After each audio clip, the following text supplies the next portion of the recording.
All right, this is LeJoy, downtown Oakland on a Friday night.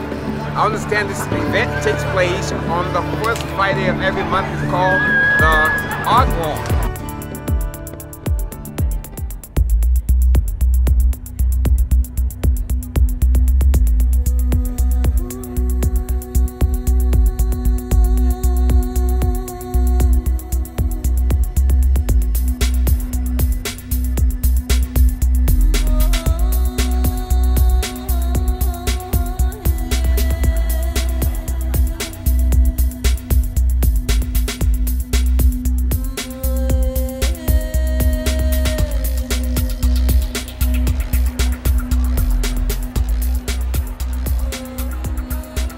Oakland doesn't cease to amaze me. You see something new every day.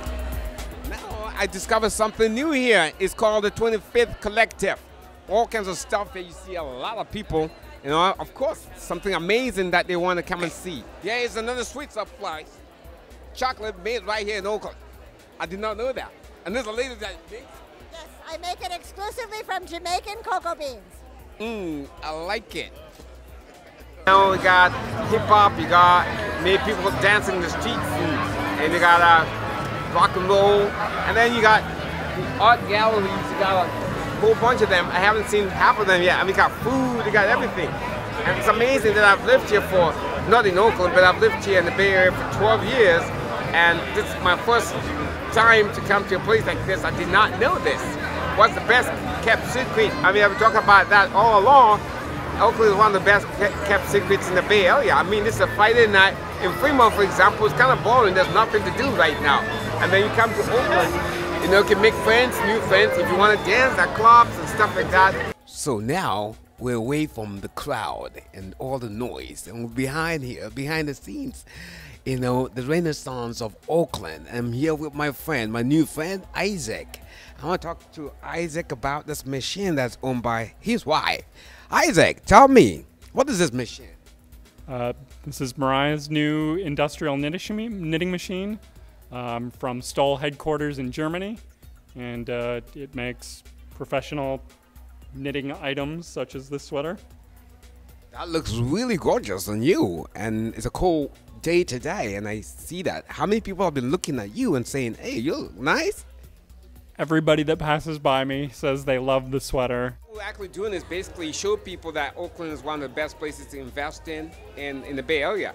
Like I was saying, I bought my first house in Manteca in 2002 because a colleague of mine told me, hey, don't go to Oakland because it's really bad. And so Oakland has a bad rap outside of Oakland.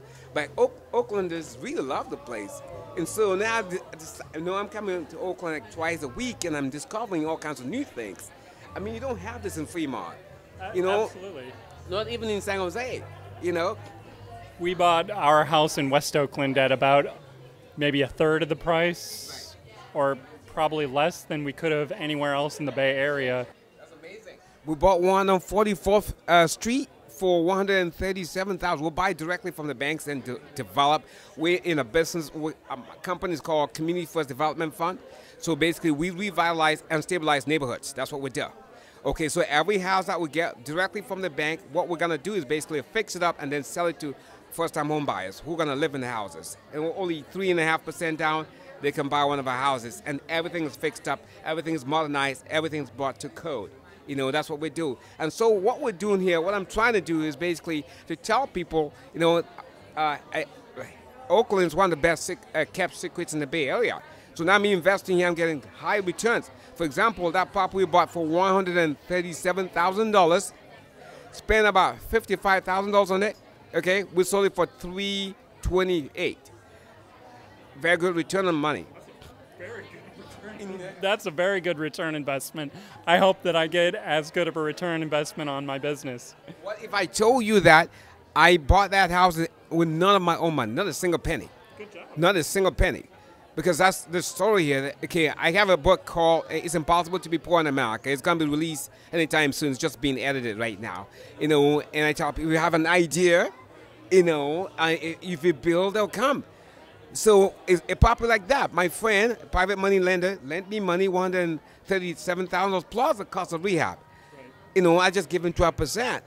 You know, and in less than no time, I got contractors who work for me. In less than no time, we were able to put the property back on the market. Now, guess what? Someone next door loves this property. Guess what? It's fixed up. It looks really, really nice. And we do that, especially Maxwell Park in Oakland. We really are into re-beautifying America one old home at a time. I think a lot of people see opportunity in Oakland because of what's happening in San Francisco and the prices of, you know, property in San Francisco is just skyrocketing, and so many people who are looking for a place, they'd like to be in the Bay Area, but they look at San Francisco and it's out of a lot of people's range, and you come over the bridge and, you know, I mean, some of the neighborhoods are rough, but some of the neighborhoods are very much coming up, and yeah, you find an opportunity and jump on it. It's definitely helping out bring Oakland up for sure. This is Malaya. She's a designer. Hi. Hi. So, Malaya, we met Isaac, and he said that you've been doing this for 4 years. And you made that dress yourself, didn't you? Yeah, I make everything. I make it all here in my shop. I am totally committed to sourcing 100% local organic fiber and made in USA yarn at any time I can, so that I can really get my products out nationwide. I really love that. I love what I hear from you. You know, like we have a book called It's Impossible to Be Poor in America. It's going to be released in about a week or two. Would you agree with us that it's impossible to be poor in America? I mean, if you have an idea, you're talking about your clothes going to be showcased in boutiques and big names. I think that with the new focus that comes from Art Murmur on the possibilities of working together as a community and looking to support from your own community to work together with their neighbors. And I can see you're very passionate, and maybe that accounts for your success. But what, in a nutshell, what is the key to your success? If you believe in what you're doing, at its core, not just like, oh, I believe that I'm going to just do this little part, but like thoroughly to the culture of the business you're trying to create. If you feel good about what you're doing, if you see the potential to really serve human need and serve your community, you will make yourself indispensable to your community, and your business will succeed. That's what I like, indispensable. It's been a pleasure talking to Maria. I'll see you again sometime. Thanks, Paul. Like I say, I've been talking all along. If you build, they'll come. All you gotta do is just have an idea. And once you have an idea, people buy your idea, publicize it, have people around you, gather the information, market it, publicize it, and people will come. This is a unique example. This is one of the examples I'm talking about all along. This is Avery Palmer, the Fisherman's Dream, everywhere. I am Avery Palmer. Oh, okay. Oh, good. This is yours. Okay, tell us about this. What's this? I want the viewer to be able to kind of fill in the gaps with his or her imagination. I'm here with Wesley, and he's also from San Jose State, and no, I think it's a very passionate young man, and I want to talk to him about it. Wesley, what do you do? Tell me about it. So this is a ceramic sculpture. You asked me why we're filming, and I said we have a platform. It's called It's Impossible to Be Poor in America. And I was telling you, people like Mark Zuckerberg have 2 eyes, 1 nose, 1 head, just like you and I. Yet he had an idea. It's just Facebook, just connecting faces using the internet. Have you thought about how to monetize what you got? That's something that I'm working really hard to figure out. We all need to figure out, you know, what's an honest product that we can make that serves other people, that also serves ourselves in the sense that it's something that's fulfilling to your life, fulfilling to do what you want to do, but it also supports you economically. So how much research have you done regarding what you have? Your passion, this is your passion, I'm supposing, right? Yeah. So you can, now with the internet, you can do research very quickly and inexpensively.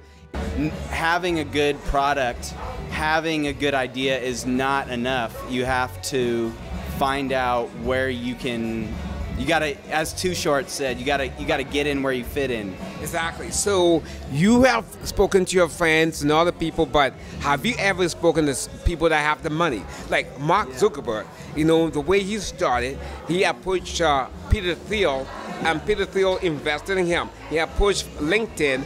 LinkedIn invested in him. He approached Microsoft. Microsoft invested in him. The first time I ever heard about Facebook was in 2007 when Microsoft invested like $250 million in Facebook and owned 2.5% of the company. Yeah. So have you tried to approach any money people and say, listen, I got this idea, I think people can buy this. So long as the idea is something that can be mass interest. And when that opportunity comes, you have to be ready to do it. That's something that I also really notice in people that are successful, is they're not just in the right place at the right time, but they are prepared to handle what success comes their way. Right. You know, for myself, I'm a real estate investor, developer, you know, and as I say, when you build, they'll come, right? It's very, very, and I read a book, it was written by the Chick-fil-A, the president, the founder of Chick-fil-A. You know, and it's very much in the news right now, right? I'm a Chick-fil-A guy. But his book is entitled, It's Easier to Be Rich Than to Be Poor. You know, once you have that idea and that passion, and guess what? Money will come to you. Just like money is coming to Facebook, to Google, and all that stuff.